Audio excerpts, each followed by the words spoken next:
Think of a strong belief that you hold. Think of how that belief has molded your choices and has led you on a path that you believe to be righteous. Now imagine that you are one of the few who believe in that path, and that you are hated by others who walk in a different path with different ideals. These others are so convicted in their beliefs that they cannot suffer you to live, and they create more and more gruesome ways for you to die. However, regardless of how terrible your death, there are others in the world that feel as you do, and your death becomes a symbol for them to rally behind. Congratulations, you're a martyr.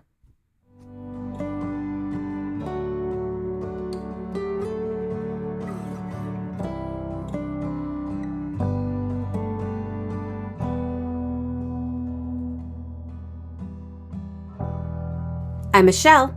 And I'm Beth. And this is Folkloric.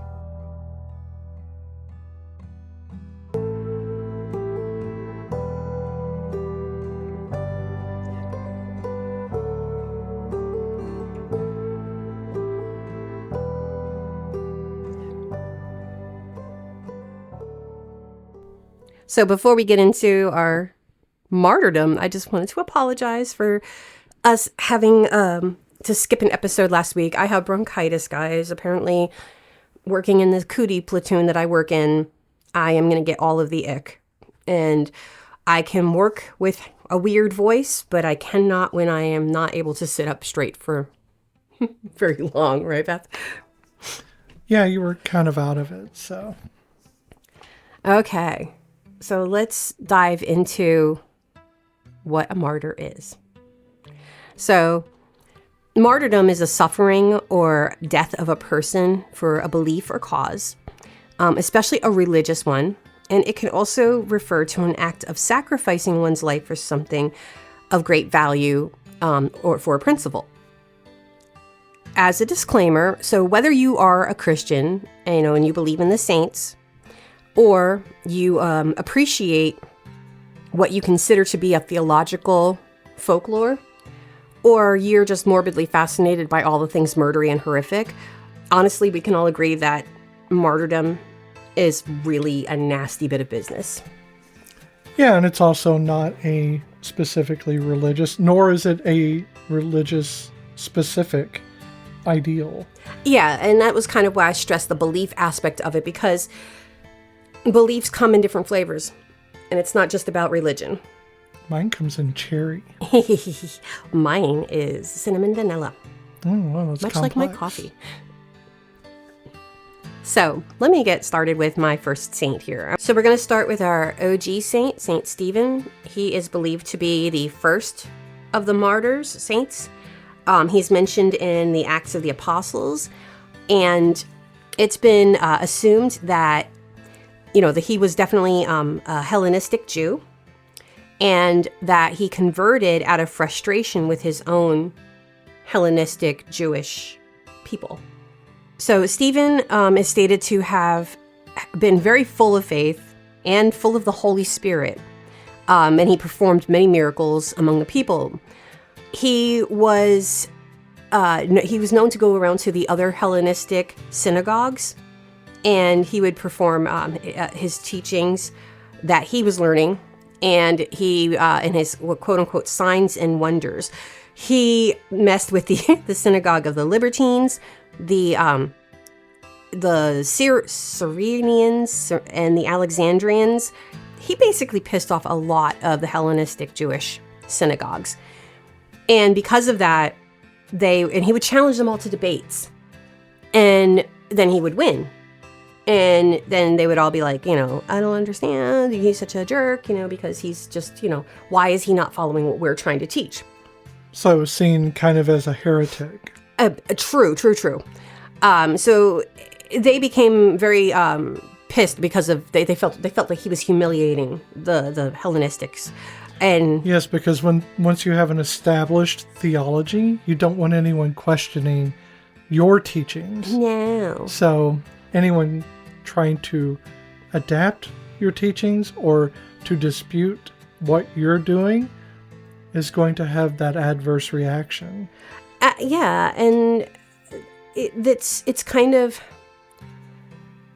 It's my belief on how a lot of people that I have met in my life, and I'm not saying everybody, but a lot of people that I have met in my life who tend to be very aggressive with their beliefs don't actually know their own religion that well. That makes sense?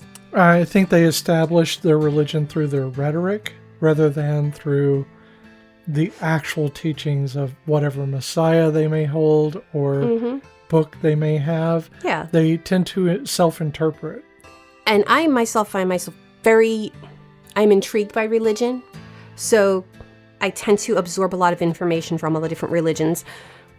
And I find myself having debates with people, and they get all mad at me because I am not a Christian. So there's my argument there. So he... furious, like I said, they were furious. They thought he was humiliating them. And they bribed other people to give false testimony against Stephen. So they bore false witness? Oh... They preached that Stephen was being blasphemous against God and Moses. And they dragged him and to appear before I'm going to say this wrong, guys, the Sanhedrin. And it's the supreme legal court of the Jewish elders. They accused him of going against the second temple of the Torah. Stephen was like, no, I didn't do that. And they said that he's looked like an angel as he was like pleading his case, because he was just like, that's not what I did, and you're lying, because he knew he was being righteous. Right. So he gives this long speech at the Sanhedrin, and basically, if you know the Bible, it is the Act 7 of, he's just presenting the whole history of the Israelites and his glory to God. And he says that Abraham appeared to Mesopotamia, and again, he just goes on and on and on about how the burning bush and Moses, he just lays it all out. And they turn around and they're like, before this, he calls them all stiff-necked people who, just as their ancestors had done, resist the Holy Spirit. Wow, he called them out. Mic fucking drop right there. And I'm guessing, because we're talking about martyrs, that this did not go well. This did not go well. So the account is that the crowd basically lost their shit, and they began to stone Stephen. And with his dying breath, he asked that his executioners be forgiven. And after his death, what did the other apostles do? They ran for the hills. Of course. So that is the martyrdom of Saint Stephen. Unfortunately, through this whole entire thing, I can't get the Grateful Dead song out of my head.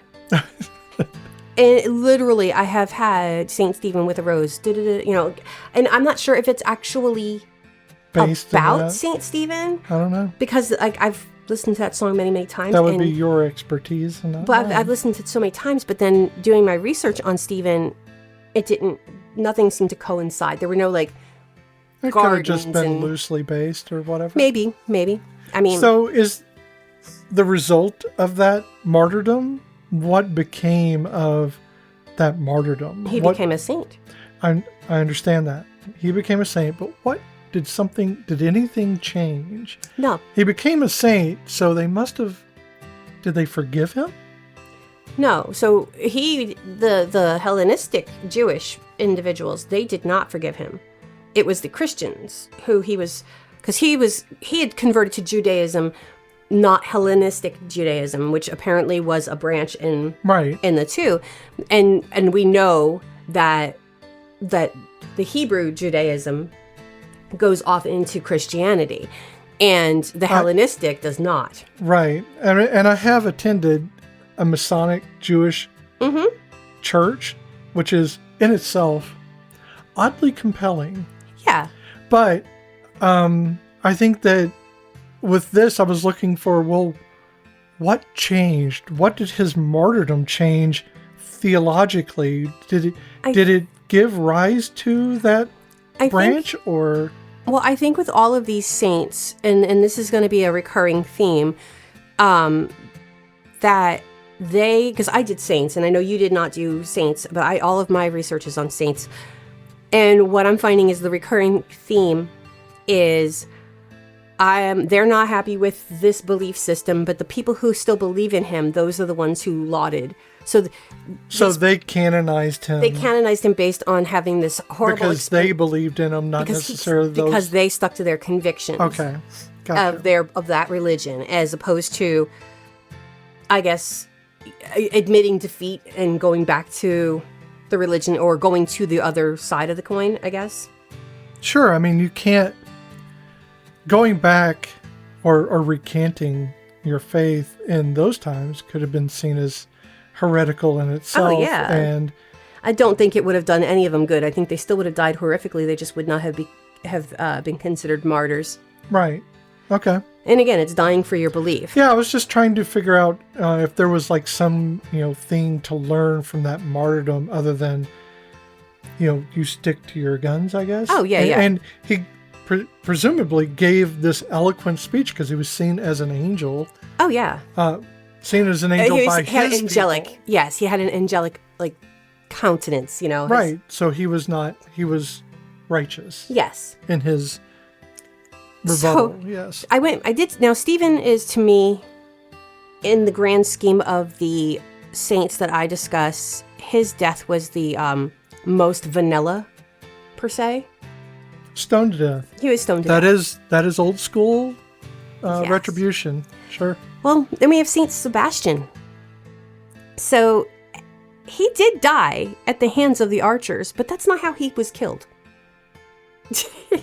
Someone accidentally trampled him at a Whitesnake concert? So we're going to have this. So this name is going to come up a lot. Diocletian. I'm probably saying that wrong. Diocletian. He was a known Christian hater. And he is going to come up a lot because during this time with the Romans, I have a love-hate with the Roman Empire. I love to learn about it, but I also know that they were such a bunch of sloppy bastards. I keep thinking it's Diocletian. Diocletian, probably. It's the Tian, Diocletian. Yeah, I think that's what. Okay. I can be vastly wrong. Feel free to email us and tell us how wrong we are. Please do.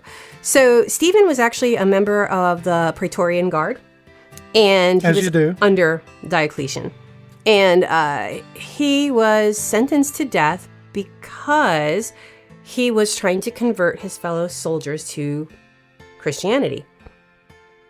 And they found out, and they were like, fuck you, fuck you, fuck you. We tied him to a tree, we shot him through with arrows, and he was left for dead.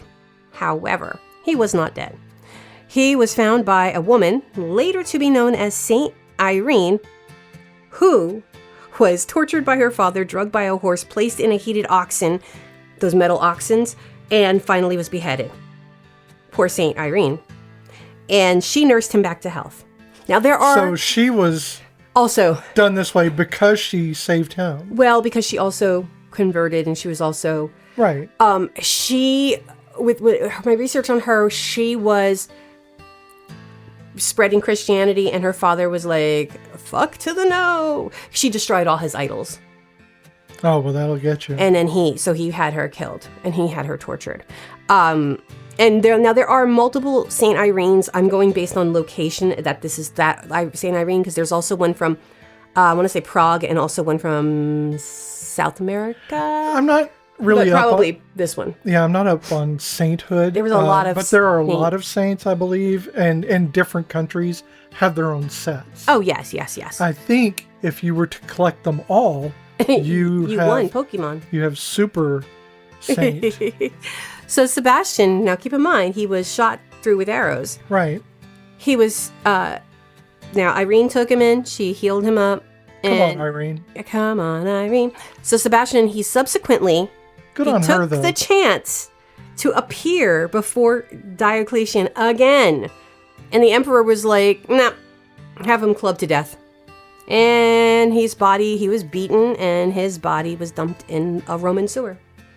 Okay. So I respect that belief. I respect the I strength respect of conviction. that. Yeah, the strength of that conviction. the belief that you hold that says, it doesn't matter if I die, I need this to be held true.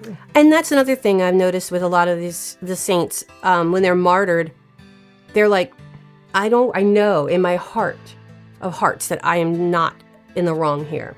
I am being murdered for wanting people to have, because again, in a lot of cases, now maybe not with Saint Stephen, but with Sebastian and the ones, a lot of them going forward, they're following what they believe to be Christ's teachings.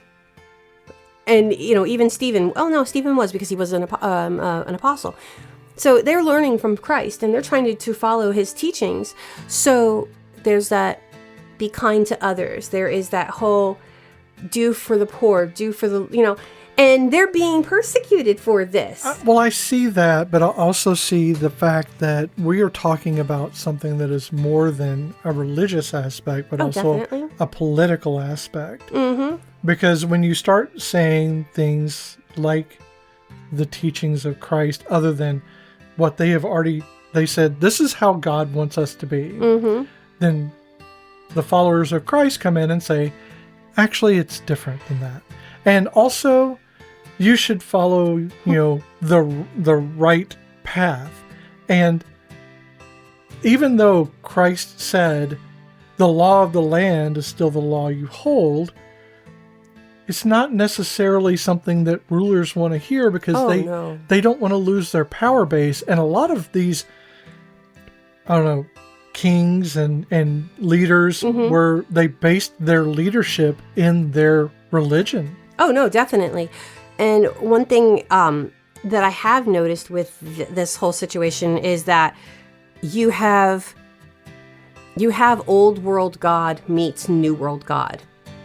And the Old Testament God is based on the original Jewish Hebrew God, which was based on the Mesopotamian God, because these were just kind of Yeah, we're talking about Yahweh.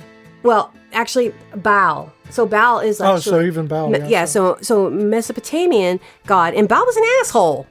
He hated his people. People worshipped him out of fear.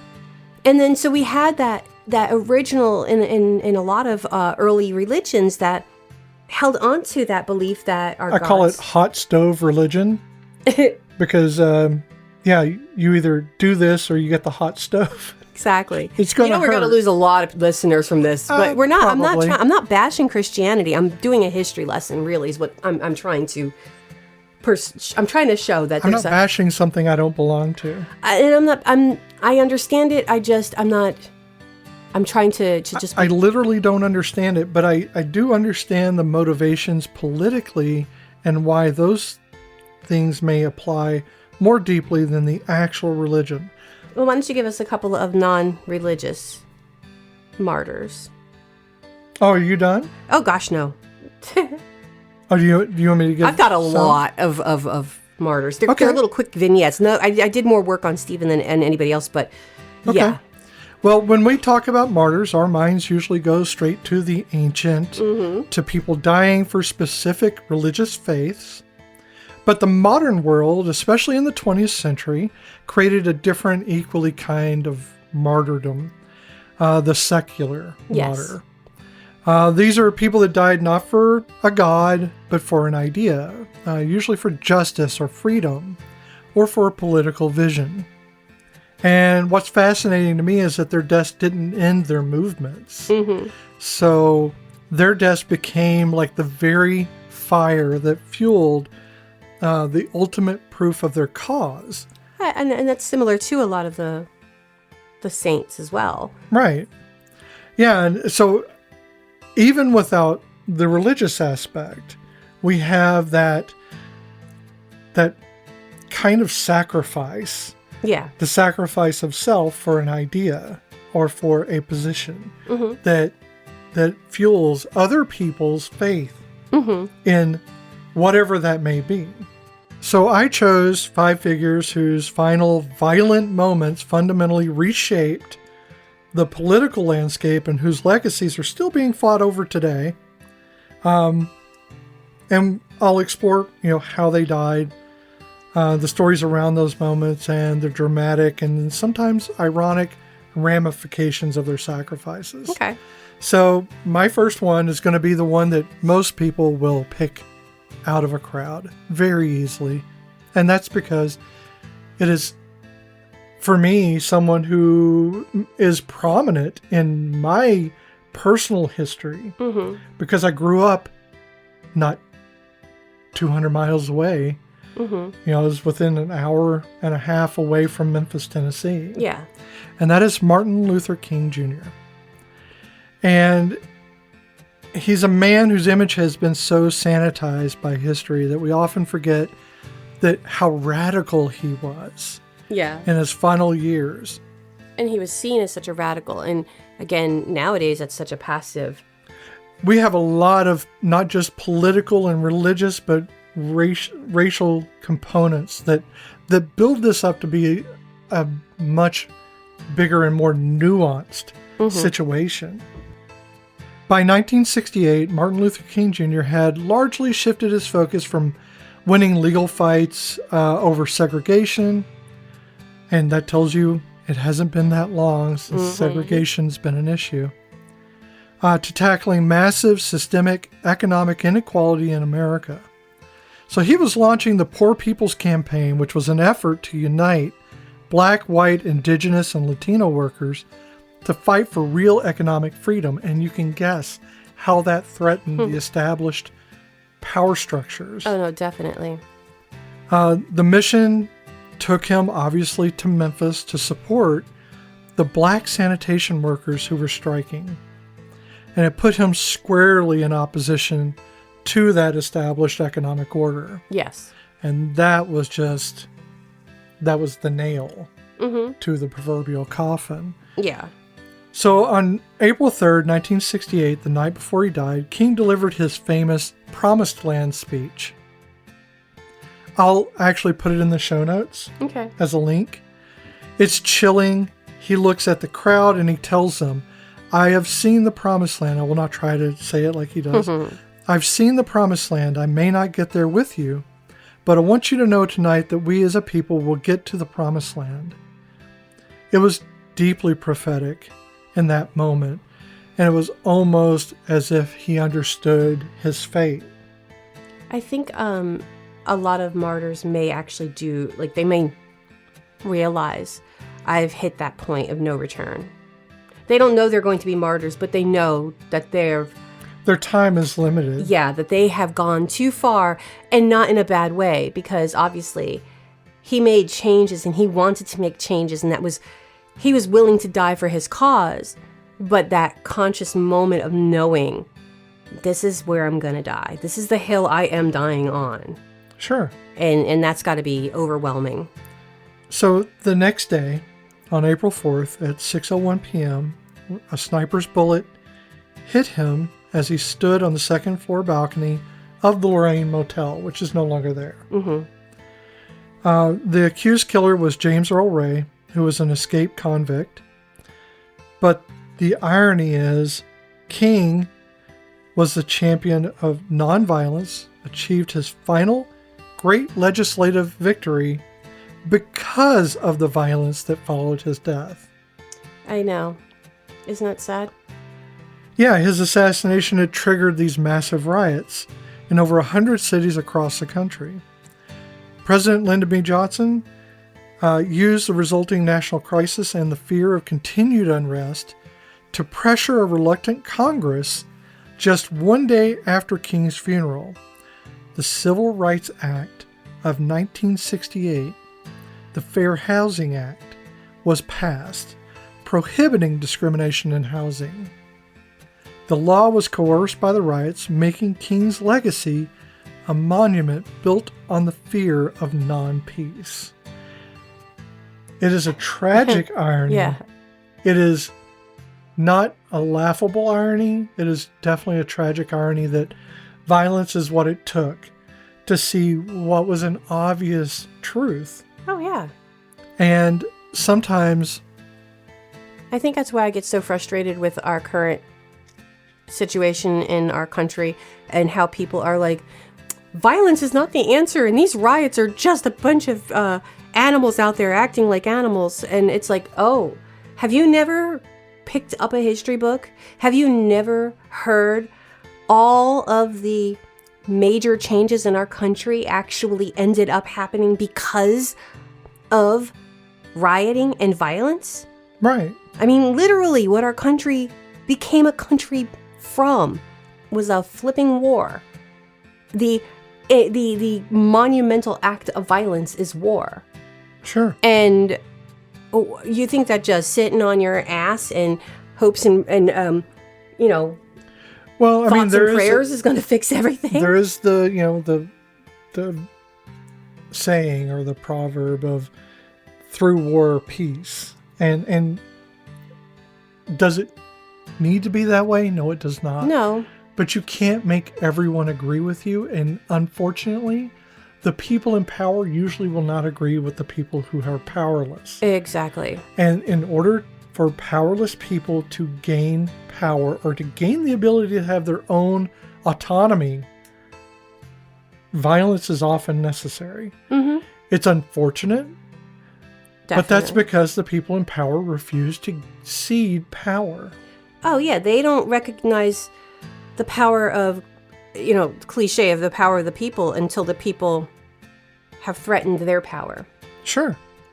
Because until then, they are the powerful ones, and they know they are, and they don't back down. So let's talk about someone who is maybe less known. Okay. Sophie Scholl. She was part of the White Rose. Mm-hmm. It's a small, nonviolent student resistance group in Munich during World War II. Their form of protest was very simple. They printed and distributed anti-Hitler and anti-war leaflets, urging Germans to resist the Nazi regime. And I think it's very apropos these days. Definitely.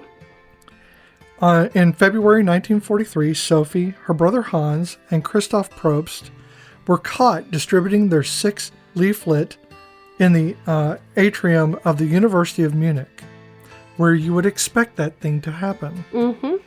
They were swiftly brought before the fanatical Nazi chief, Judge Roland Frischler, in a summary trial. They were all sentenced to death and executed on the very same day, February 22nd, 1943, by guillotine.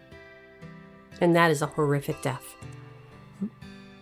Their final defiance speaks volumes. While Sophie and Christoph went silently, Hans Scholl offered one final profound act of resistance.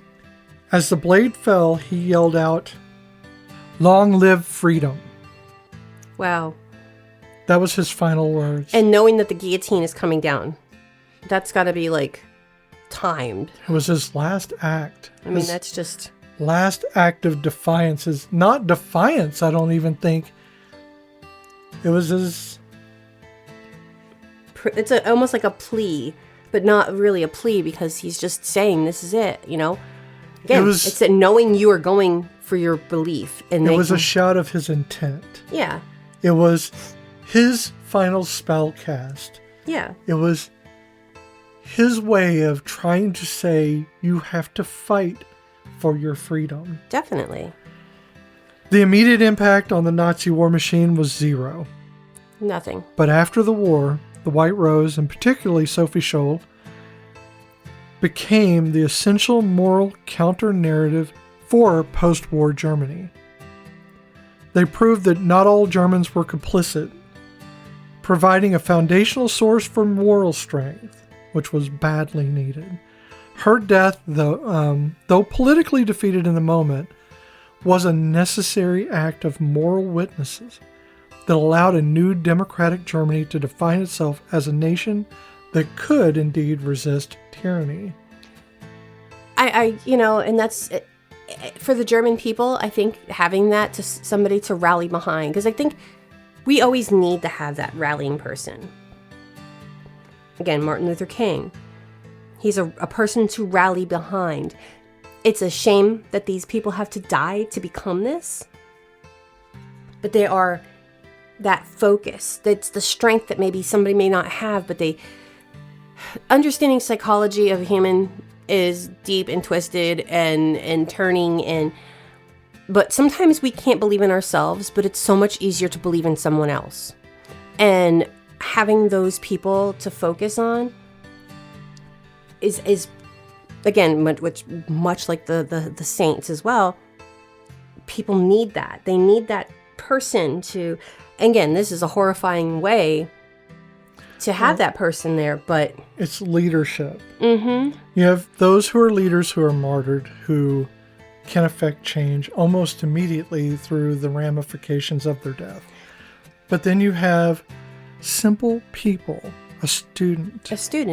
Someone who just didn't want the killing, who wanted the Nazis to stop being Nazis. She wanted her countrymen back. Oh, yeah. And she was just a kid. She was just a simple kid who just wanted to make a difference. Mm-hmm. And she was put to death for that. Oh, wait till we get to my last couple. But you mentioned the gentleman in his last final words. Yeah, it was Hans. Scholl, Sophie's brother. So Sophie's brother. So St. Lawrence, he... was obviously another individual who was persecuted by the Roman emperor, but this one was Valerian. And he was a deacon under Pope Sixtus II. I couldn't get that out. Pope Sixtus II, who later became a saint. He was also, so Saint Sixtus was beheaded 4 days before Lawrence. So again, kind of vanilla, but he was also, they think that Lawrence was also beheaded, but before he was beheaded, the legend of St. Lawrence was that he was grilled alive. Like, as in he was put on a red hot gridiron. And it was recorded that while he bore his torture, and he was very stoic about it. How are you stoic when you are being grilled alive? But he was, they said that he quipped. I love that word. Turn me over. I'm cooked on that side. Wow. Yeah.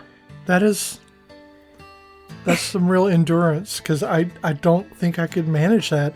And I'm very quippy, but I could not. No. I would be screaming. So now... because I felt like my two here went very well with and about the regular person. So during Saint Elizabeth I's reign, she was a devoted Protestant, and so she considered herself, the defender of the faith in both military and spiritual senses, and she was very much against the Roman Catholics. During her reign, a lot of the Roman Catholics had to go underground and hide. Margaret Clitheroe, she was a Catholic convert, and she was a wife of a Protestant butcher. And she would basically go about trying to not so much convert people, but she was very strong in her faith, and she wanted to protect other Roman Catholics. She would allow masses to be performed at her home secretly, and she would often harbor priests.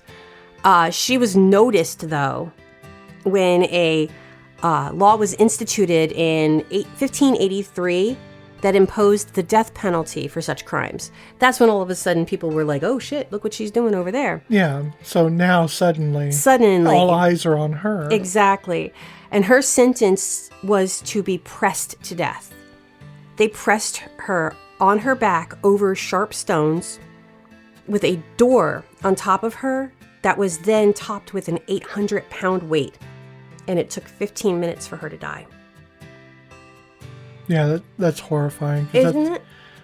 It's the suffocation that Again, it does. Yeah. A regular person. Just going. Now, she did not have necessarily, like with Sophie, having a war behind her and wanting her people back. She just wanted to live her life and believe what she believed. And she was canonized. And she was canonized. Yeah. Because people realized she stood up for her convictions. And unfortunately, died for those convictions. Because again, we can't always do it for ourselves, but we can do it for somebody else. Right. We could see somebody else making a sacrifice, and that makes us want to be stronger. Absolutely. So, Cassian, Saint Cassian, or Cassian. Not quite sure how you would say that, because it's different pronunciations in different places that I've seen. He was a teacher, and oh my God, the death, this poor man. He was a teacher in Italy in 363. He was a bishop, and he became a schoolmaster after he was banished from Brescia. Because I guess they said, nope, we can't have you here. You are teaching the wrong... I don't know how you teach religion wrong, but apparently you're a bishop teaching religion wrong. Get the hell out of town. So he became a teacher. Hated religious, it. I mean, when you're in the church and you're ranking in the church, you know how to read and write. Yeah. Teaching is a natural progression outside of the church itself. True. And so, but see, here's the thing. He was a Christian teacher with pagan pupils because he was in Rome. Or in the Roman Empire. Right. So he was obviously in a dangerous situation. And so he refused to make sacrifices to the pagan gods. And this really pissed off the local officials. So they had him sentenced to death. They turned him over to his students as his executioners. Oh, wow. So no one Harsh. knows why. No one knows why that would be the case. I wonder if the students are the ones that ratted him out. I have to wonder. If that's the case, that would make a lot of sense that they made the students, because you witnessed it, now it's your responsibility. Yeah, so the historical accounts are not really clear as to why they chose the students, though. And it's... So his death is on the top of some of the most horrific. So they didn't have weapons, so they used their tablets to bash him on the head and their styluses and penknives. They basically punctured him all over his body with these metal styluses, because that's what they used to write with, and penknives. And he was conscious through the whole entire process, apparently. And he encouraged them to keep striking him forcefully because at this point he was willing to die for his faith. And he was in pain. And he was suffering. Yeah. I mean, and this is...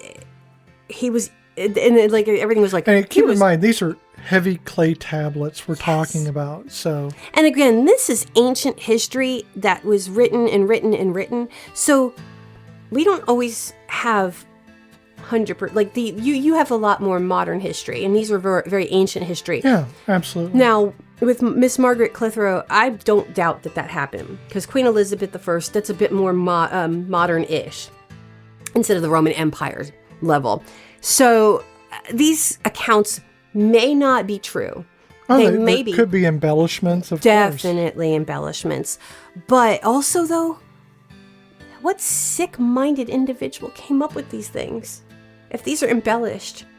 Especially when we get Well, because if you want martyrs, you really have to sell the fact that they were very holy because they suffered so greatly. Yeah. And that is... It just makes me just... A lot of... And I'm, again, not trying to bash the Christian faith. No. But Christianity bases a lot of its strength on its suffering. No. I agree with that. I believe also, especially the Catholic side of things, because the Catholic side is a lot more of the... I'm not trying to bash, but I'm going with my own experience and my own learning and education in religion. But I feel like when you compare the different types of Christians that we have, the different sects per se, and then you throw Catholicism over here in the corner, and you do a stare and compare, there's a lot more archaic beliefs. They hold on to a lot of their older ceremonies and beliefs and thoughts. I mean, my mother was raised Catholic, she went to her catechism and CCD classes. I think that's what they called them. And she said she would never have us raised Catholic because the nuns used to scare her and tell her that if she bit into the host, it would bleed in her mouth. Okay. How do you do that to a child? And my grandfather was against it as well because he was also raised in it. And I'm like, well, then why did my mom become, I don't know. Regardless. Regardless. Y'all don't know what you're talking about with, family-wise, my family. So we have come to St. Bartholomew, and then I'll give it back over to you because then I'm going to need to take a breath before my last few. So Bartholomew, he is identified as one of the 12 apostles chosen by Christ. He is, very little is actually known of him historically, but his death date is not known. But they do say that traditionally that he was, that he died in Armenia. While he was there, there's evidence that he was a missionary and in Iran and Turkey, in what is now Iran and Turkey, as well as Armenia, Ethiopia, and Mesopotamia, and that the Armenian king called for his death after Bartholomew converted the king's brother. Yeah, you're in Clutching trouble now. my pearls. The manner of his death, and I don't know if you know St. Bartholomew. No, I never met him. No, of St. Bartholomew. I mean, I don't know. It just makes me, it's laughable and then it's not laughable. And you'll find out why. So his manner of death is a matter of dispute. Some say he was beheaded. He wasn't beheaded. He was not hung on a cross upside down, which were the go-tos for the Roman Empire at the time. Okay. And I'm assuming the Armenian Empire as well. I don't know enough about the Armenian Empire. But he was actually killed by being flayed alive. His skin was removed from his body in strips. And then he was beheaded, just for good measure. But I mean, at that point, you're wishing for it. so when you see some of the artwork with him in it, if you see the man who's like wearing his skin as a cloak, he's a skinned man and he's wearing it as a cloak, that's St. Bartholomew. Oh, that explains a lot. Or he looks like he's like half unpeeled. That's St. Bartholomew. But here is the laughable part. It is not that he was skinned alive, because that is horrific and is disgusting. And again, who the fuck came up with that one? He's the patron saint of tanners. That's messed up. That's so messed up. That is so messed up. It got me. When I was reading that, I was like, why? Why? Yeah. Oh my God. So yeah, back to you, because my last couple here, they're going to break you. They're going to break you. Okay. Well, we're going to stay within the, recent past. Yes. This one is about Ernesto Che Guevara. It's perhaps the most globally recognized icon, other than, obviously Martin Luther King Jr. Mm-hmm. He was a doctor who turned revolutionary. He believed armed conflict was the only path to liberation across the globe. After helping Fidel Castro win the Cuban Revolution, Che went to Bolivia in 1966 to try and export that revolution. Okay. The mission was a complete and total disaster. He was captured by Bolivian forces in 1967. And crucially, that Bolivian unit was trained, equipped, and guided by U.S. Green Beret and CIA operatives. Wow. So that was not by Bolivia itself, it was by the U.S. Okay. He was executed swiftly by shooting on October 9th, 1967. The U.S. establishment immediately hailed the death as a massive victory, noting that it showed the soundness of their strategy to train forces against emerging insurgencies. Yes. So this is a thing that the U.S. loves to do. They come into other countries and they use their operatives to help shore up the foundations of a struggling government or a struggling dictator. Yeah. And in doing so, that dictator now owes them their allegiance or their mineral rights, that kind of thing that now we're seeing. However, Fidel Castro immediately turned Che's tactical failure into an ideological triumph. Mm-hmm. So Castro gave a famous eulogy calling Che an artist of revolutionary warfare and declaring, if we want to know how we want our children to be, we want them to be like Che. This cemented his place in the ultimate defiant icon. And here's the greatest irony of all for this. Che, the fierce communist, the anti-capitalist purist, was immediately absorbed by the very system he hated. In the 90s, or by the 90s, the iconic photograph of Che became a billion-dollar emblem of consumer culture. It's now an empty signifier.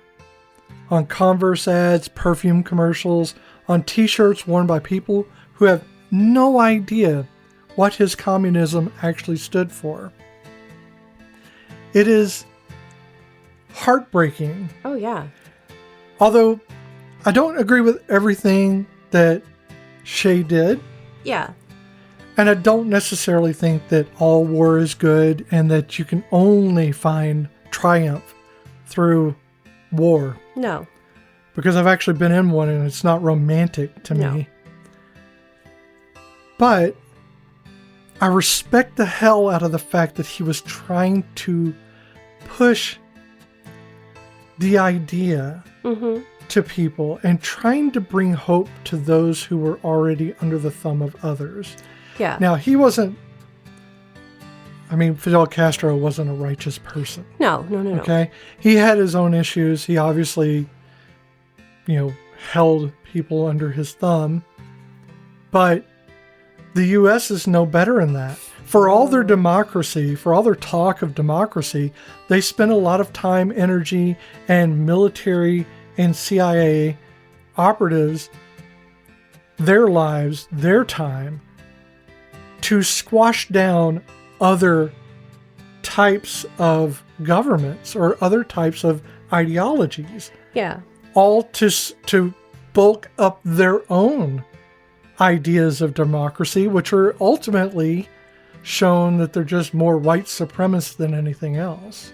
So, the off topic, but very similar in a way, and because we were just talking about this at work the other day, is that I have worked in schools in the past where they didn't want children who spoke Spanish playing with each other and speaking in Spanish. They wanted them to play with other children and to speak English. And it always bothered me. We had a parent who was very much thought that the tables were being segregated by race, and it's not, because we just put kids next to each other that aren't going to start shit. And it was I would never do that to my classroom, but knowing that there are schools that do these things, and it makes me so angry because this is 2025, and I know that these schools still do these things, and taking away the culture of these children. We have done this with indigenous people. We've done this with every other race that comes into our country or is established in our country because they were here first. And we start with the children, and we start with taking away their culture and their identity at such a young age. And that's to me, it made me think of that with Che, because you don't have to agree with everything that person is doing or saying. Right. But appreciate that is their world, and that is what they're dealing with in their country and their time and their place and their culture. And to utilize him as a consumer product just angers me, because again, you're whitewashing a culture. You're whitewashing a belief. You're whitewashing this man who had all of that, but now he's just a face on a t-shirt. Oh yeah, and against his beliefs, exactly. Against his ideas of how things should work. And again, to me, it makes me think of the removal of the culture from these children. And again, because I work with children, my mind always goes to the children and how Sure. we as adults affect them as they become adults. And that to me, it made me so angry. And then to hear that, I didn't realize to what extent they whitewashed him, because that's what we do as white people. So now we have someone, and I have him in here because he is a martyr.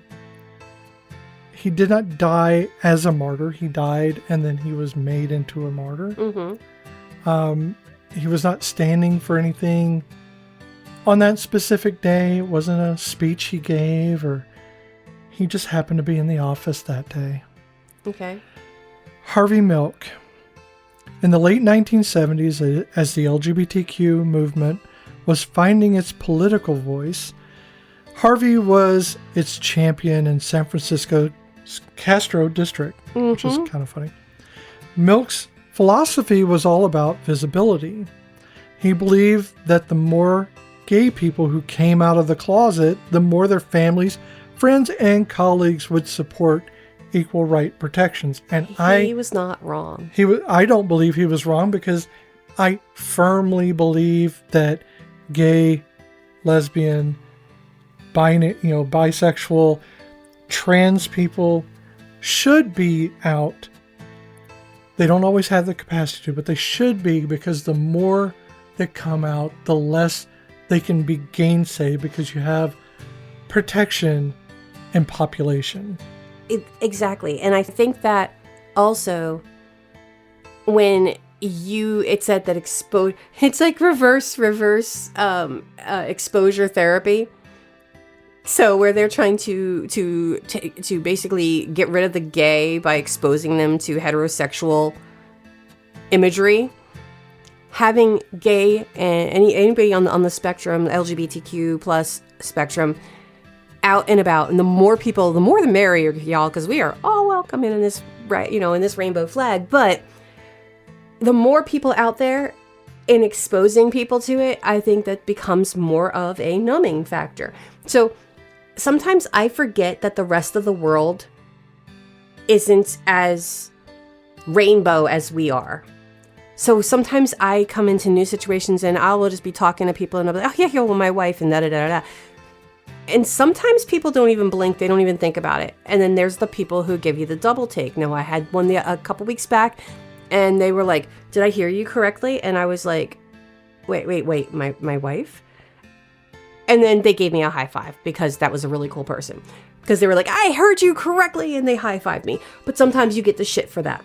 Right. But I forget, because I do live in this bubble. But I do remember when I had my first jury duty, there was a gentleman there, and him and I were talking, because we were there for days, guys. It was really ridiculous. But him and I were talking, and I kept, like, just as a throwaway, my wife, da-da-da. And at one point he comes up to me, and he had tears in his eyes, and he's like, I could never say that. He goes, I think it's beautiful that you say that, and you say it with such freedom that it makes me feel like, even though I could never do it, that I fought for you to do that, because he was gay. Yeah, that's sweet. And so I feel bad for him. I though. know. I really want him to be able to say that. And I really wish I was able to, like, keep touch with him, but, like, I didn't. Right. But yeah, so it really, I take for granted that the world is not rainbow. And so I see what Harvey was going for. Well, I just think that personally, I think that the more people that are out, the less it is an idea that we should be hidden, or that we're not that many. We are legion. There are many of us. We're just in closets, and these closets are a prison. They're not a safe space. They're a prison for you to spend your entire life trying to get out of, or never getting out of, all because someone else has an idea of how you should be in your life. Exactly. So, Milk's strategy led to a historic political triumph in 1977. I was 7 years old. I was 3. When he was elected to the San Francisco Board of Supervisors, making him one of the first openly gay men elected to public office in the United States. He understood his role as part of the larger coalition, articulating his vision in his famous Hope speech of 1978. He said that without hope, not only gay people, but also, quote, the blacks, the seniors, the handicapped, the us's will give up. It was a pretty inspiring speech. Oh, yes. And it was one that was tinged with hope that things are going to change. Milk's victory lasted less than a year. In November 27th, 1978, he and Mayor George Moscone were assassinated by Dan White, a disgruntled ex-city supervisor who wanted his job back. White's act was a violent rejection of the new political order that Milk represented. Milk's death, however, became the crucial catalyst. It solidified San Francisco as a model for effective political activism and instantly galvanized gay rights advocacy nationwide. His martyrdom proved that political representation was a deadly serious fight, and his belief in visibility driving acceptance has since been validated by hundreds of openly LGBTQ officials elected across America, and it continues to this day, not just among the elected officials, but among the people, the ordinary citizens. Mm-hmm. We all feel those effects every day, and it's part of our community. Mm-hmm. Yep. So the thing that gets me about this is he's martyred not for who he is necessarily. He's martyred because some guy wanted his job back and felt entitled. Yeah. He felt entitled to his job. He felt entitled to his life. Now, to that man's life, to Harvey's life. Sure. Now, by the way, while he was... Dan White had gone through... I actually know something about this, but he had come through the back way, trying to sneak in. But he didn't get very far without being noticed, but people just thought, oh, he's looking for someone or whatever. On his way to murder these people, he passed Dianne Feinstein in the hallway. Wow. And she didn't think anything of it because why would she? Yeah. And she heard the shots a few minutes later. Wow. So just a little thing there that I just happen to know off the top of my head. No. It's always been a very weird thing for me. So, and what's really sad, and this is a me problem, and I mean, it's a big problem, but this is a me problem. I didn't know who Harvey Milk was until the movie came out. And that's a shame. That's something that shouldn't be. He's not taught. He's not... I mean, maybe if I had been a college student years before I was a college student, I would have known about him earlier in life, but that doesn't even make sense. But we don't know who Harvey Milk is until we knew, until the movie came out, until people made a... I think if you're in the community... You do know, yeah. You know, or you find out. And I wasn't raised in the community. Sure, and none of us, yeah. You and I, were not. But I think that, especially because he has his name on a ship, the Navy named a ship after him. Now, it is currently, by this government now, is removing his name from that ship and replacing it, which is... If you say Charlie Kirk, I swear to God, I'm flipping a table. No, I don't know. This was before that. Oh, okay. I was going to say I was going to flip a table. No, this was before that. But who knows what it's going to turn out to be. But I know his name is supposedly being replaced. That has been announced. And it is a tragedy. It also is indicative of the government we have right now. Yeah. I kind of feel bad that I picked this topic in an attempt of just being... Originally, this was supposed to be recorded last week, and I was sick. And I wanted to record it on All Saints' Day, which is why I chose Martyrdom, because I was trying to do a play on things. And while this is fantastic, And it's heartbreaking, and it is sad and disturbing. This is going in a direction that I did not expect it to go in, because it's more introspective. I think that is kind of the dark beauty of martyrdom. Yeah. Is it, as much as you think you are separated from these things that happened in history, history repeats itself. Yep. And you find yourself looking at that martyrdom as something that very well could happen today. And Beth, mm-hmm. could very well be yelling, "Long live freedom." Oh, yeah. As my last words. And while, yes, I can sit here and say, well, maybe they're just not, they're not being as twisted with the murder. It's still murder. They're still taking someone's life. You're ending an existence. Yeah. And you're not just ending an existence. You're ending someone's path. Voice. Someone's ability to affect change yes. in the future. They have no ability to do that. Harvey Milk, we don't know what he would have become later on. We don't know what he would have helped create later on, because we never got the chance. Could he have been our first gay president?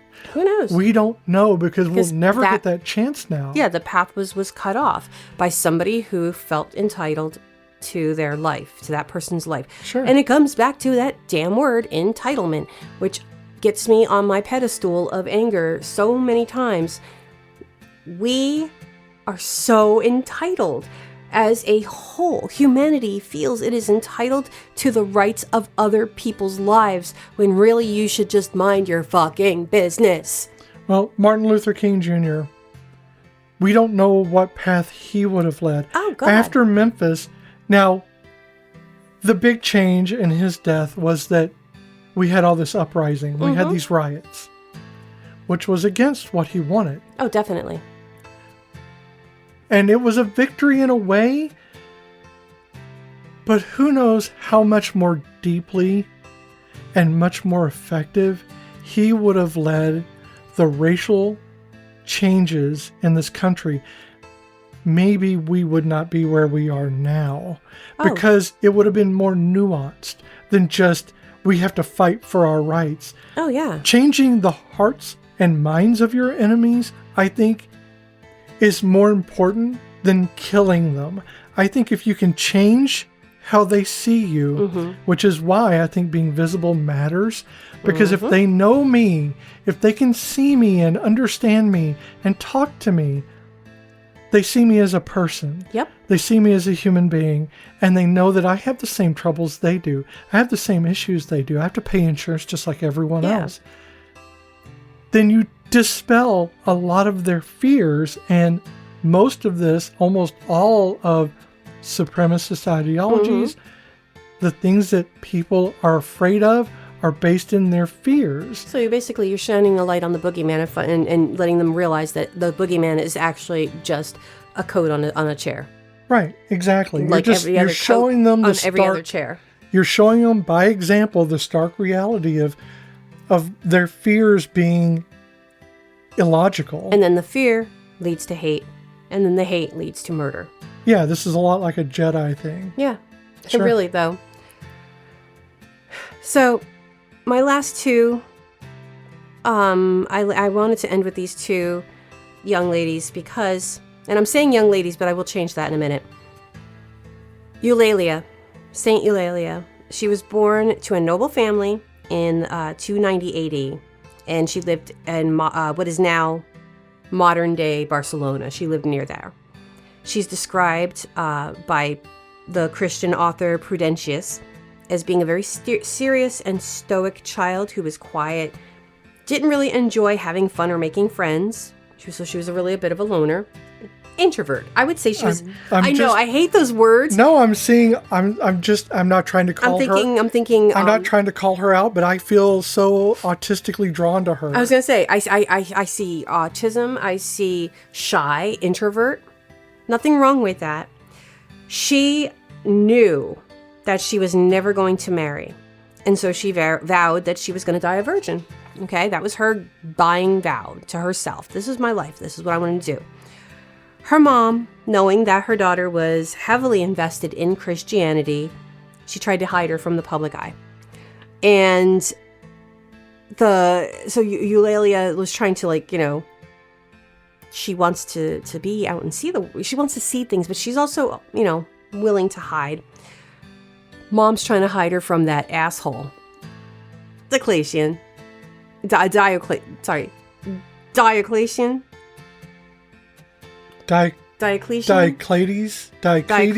I don't know. It's got an N at the end. Diocletian? Diocletian, that makes sense. I'm trying to go with the pronunciation they would probably use. I think that's right. Okay. So he sent a governor to the city to persecute the Christians. And Eulalia had escaped and marched straight into the jaws of the Romans. And her martyrdom began. So she escapes from her mom and right into the public eye. The one thing Rome was trying to protect her from. So Eulalia confronted the governor. And according to Prudentius, she delivered a very eloquent speech in favor of Christianity, denouncing the Roman religion. Oh my God! I see what happened.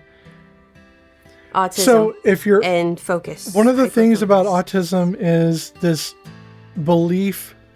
It is the idea that logic will win. So she tried to come at this with logic. But also, though, not even and not understanding the political thing. Not even just that. Think about this. I've had students who were very severely autistic, and they could only eat at one place. Sure. Every Thursday night, they ate their dinner at one specific restaurant. And God forbid you change that structure from them. Yeah, but her giving a speech? But she has a belief in Christianity. And now she's confronted by this Roman religion. Now, if you don't know the Roman religion, think of your gods and goddesses. You got Mars, you have Jupiter, you have...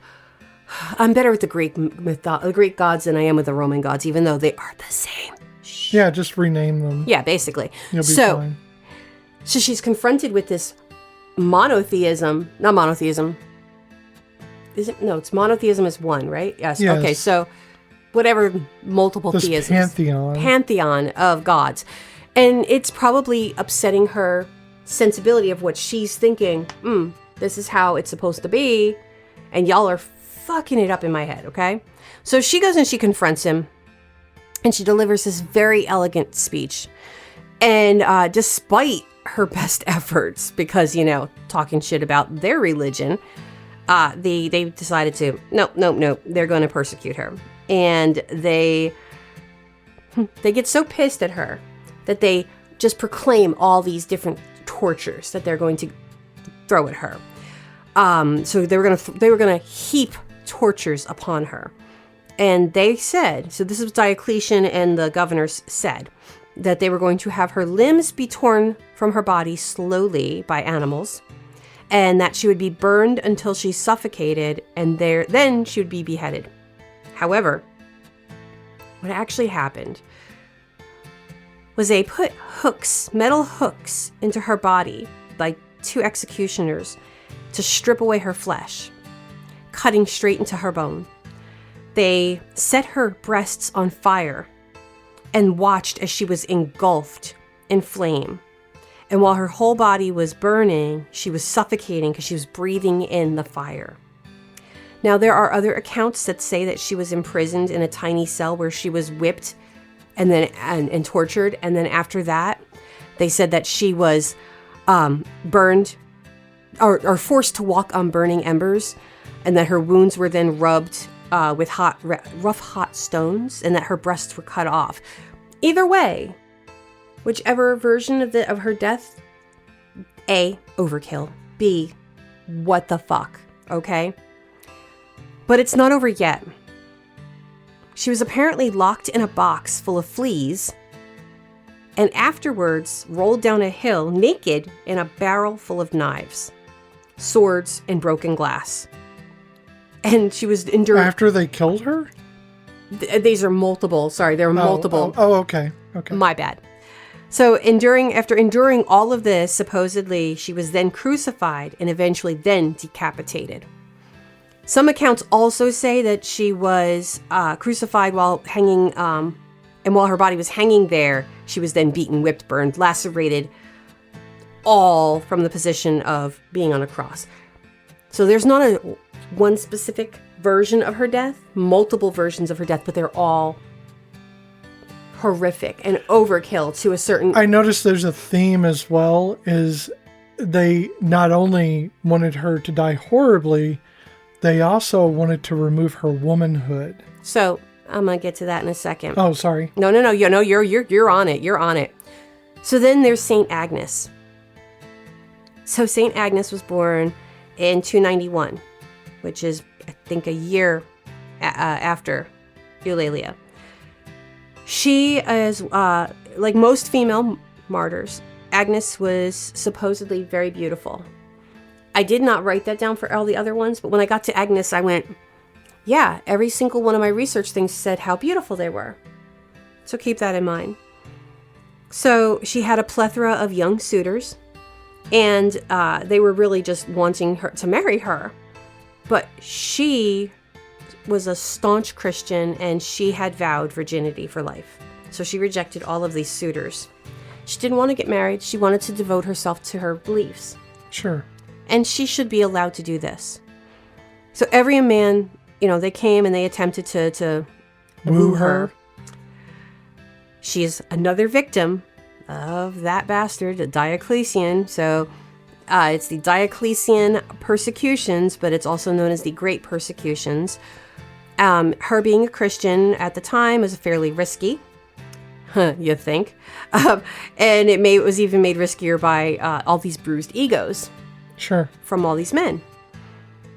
These assholes who were slighted by her devotion to her Christianity submitted her name to the authorities, signaling her out as a devout Christian.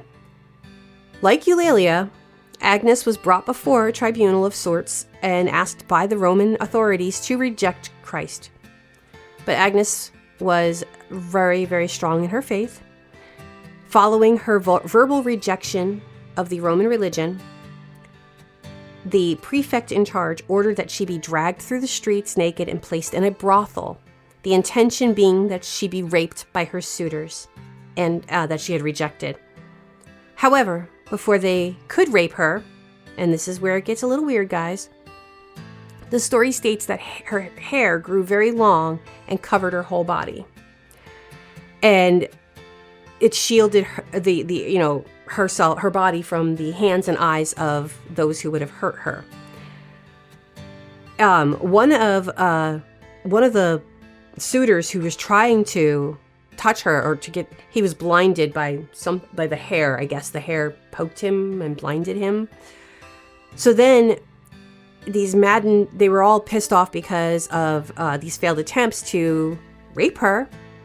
The prefect then ordered that she be brought to be burned at the stake alive. Supposedly, the flames would not touch her, and she passed through the torture unscathed. So the story goes, because again, some of these stories are a little bit fantastical. She was finally killed by the hands of an executioner who stabbed her through the throat and later beheaded her. And here's the part that kills me the most. Agnes and Eulalia were only 12 years old. These were not women. These were not young women. These were children who did not want to have sex, who did not want to get married, who just wanted to believe in their beliefs. Again, I'm not a Christian, but I'm never going to deny anybody the right to believe what they want.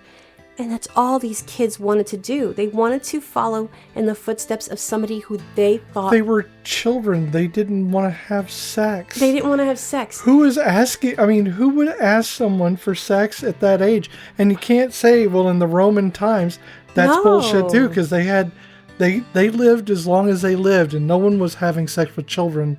Well...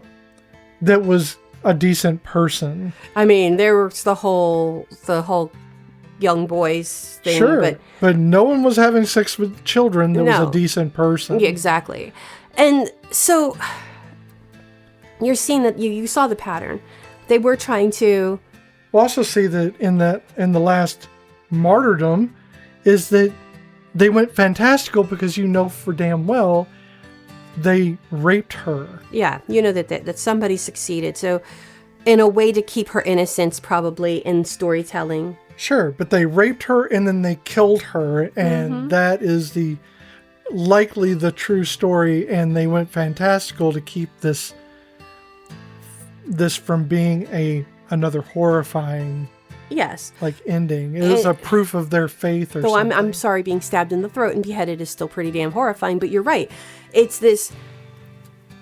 I don't know how many because all of mine were ancient, so I don't know how true all of these are when it comes to their martyrdom, but I do know that they were obviously murdered in some way, shape, or form, and their existences became torture just because of what they believed in. And again, while I myself am not Christian, I feel that it is horrifying that these people had to lose their lives for just wanting to be Christian.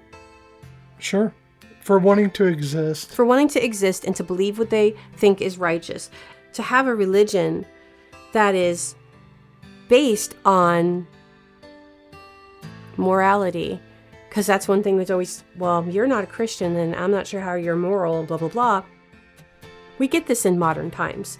And this is not modern times I'm talking about with my saints here, but this morality that they are trying to follow.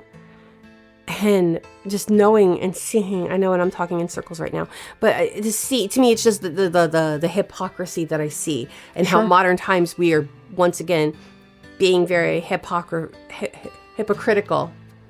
and not seeing the history repeating itself. Sure, but history is cyclical because we never seem to learn from it. Yeah. And the few that do have small voices and are not listened to.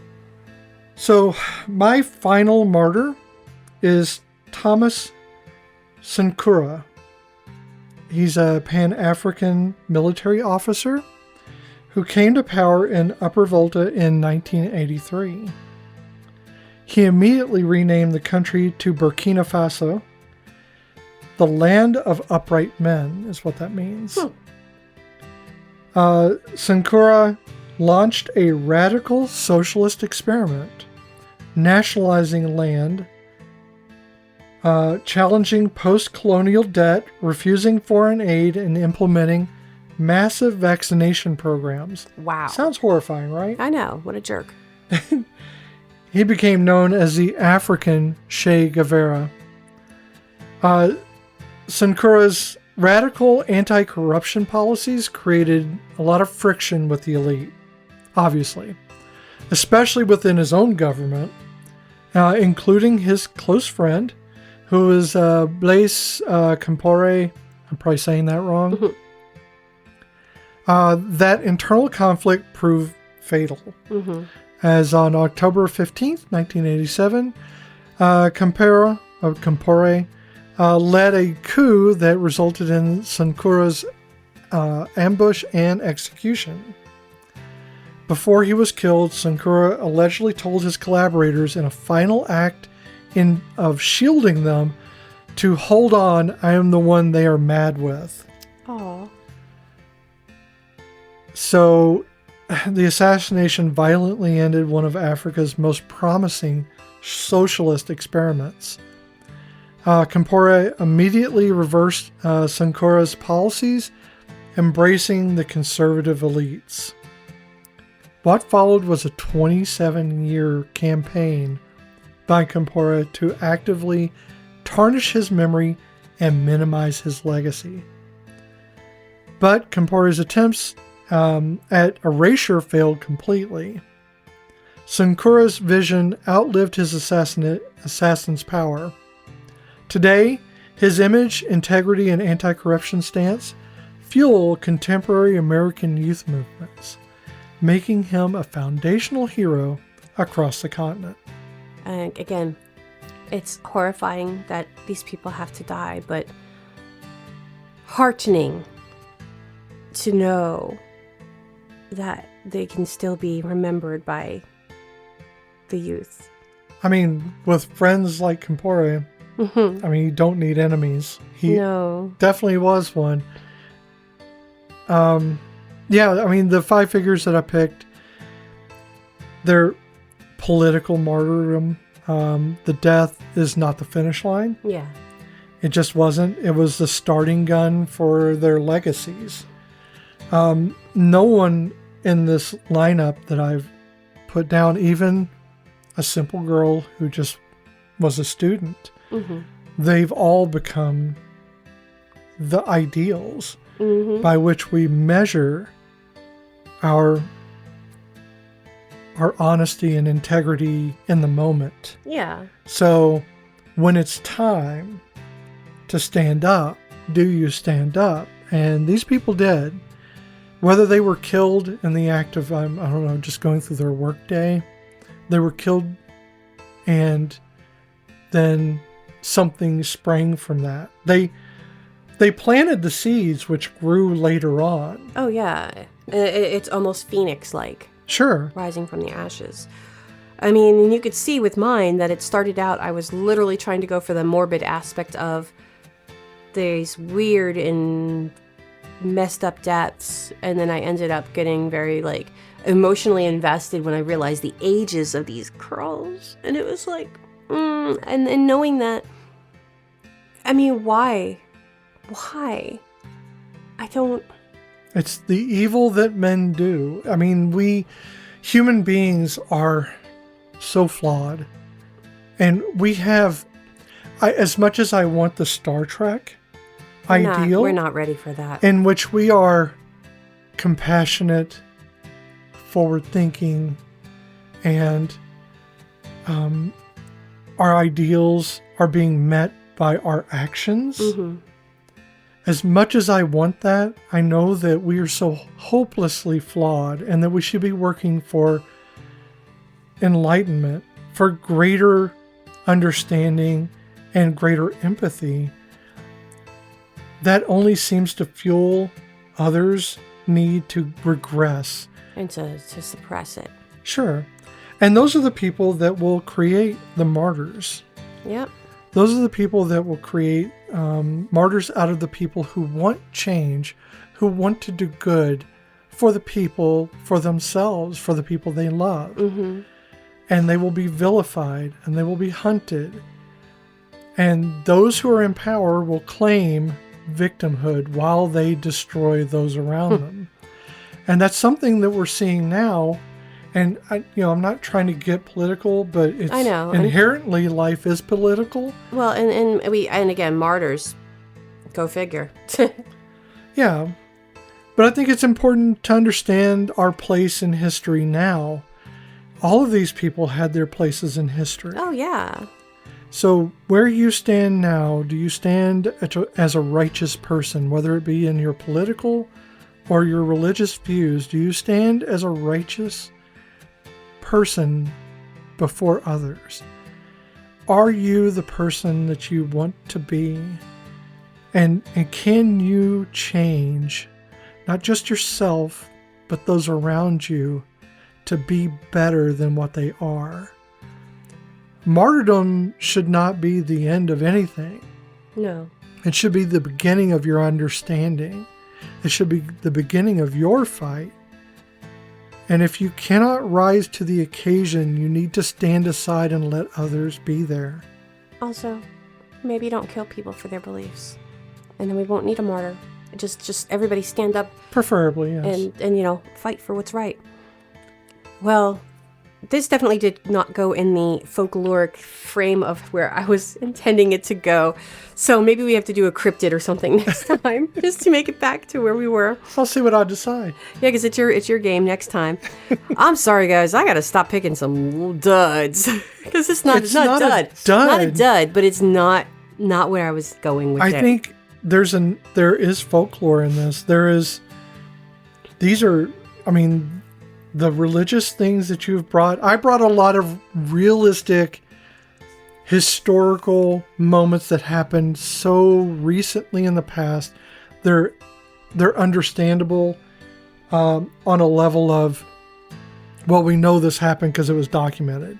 Mm-hmm. And we know that people are still alive that can recount it today. On the other hand, you have martyrs who are so distant in the past that they have taken on mythical proportions, and we don't know exactly what parts are true, but we know the tragedy when we see it. So I think that martyrdom, a lot like pornography, is something that you recognize when you see it. Like, what's her name, Brandy? When the tip goes in? No. And she's like, I can't define pornography, but I know it when I see it. No, that's just the actual saying from Judge, I can't remember his name, the Supreme Court judge. Oh, okay, because I know they say that on Parks and Rec, too. He says... Oh, it's when the tip goes in. It's when the penis goes in. Oh, yes. Oh, when the penis goes in. Yes. And we just gained our explicit. Yeah. Oh, honey, I've been using the F-bomb left and right. So, my friends, this has been Folkloric. If you like what you heard, and you have a tale or two to share, not just about today's topic, but any odd or scary story that you'd like to hear us talk about, send us an email at folkloricpod@gmail.com. Or join us on Instagram and Blue Sky at Folkloric Podcast. Please make sure to follow and subscribe to Folkloric wherever you listen to podcasts. And don't forget, check out our other podcasts, Cozy Quilt Cinema, formerly known as Once More with Feelings.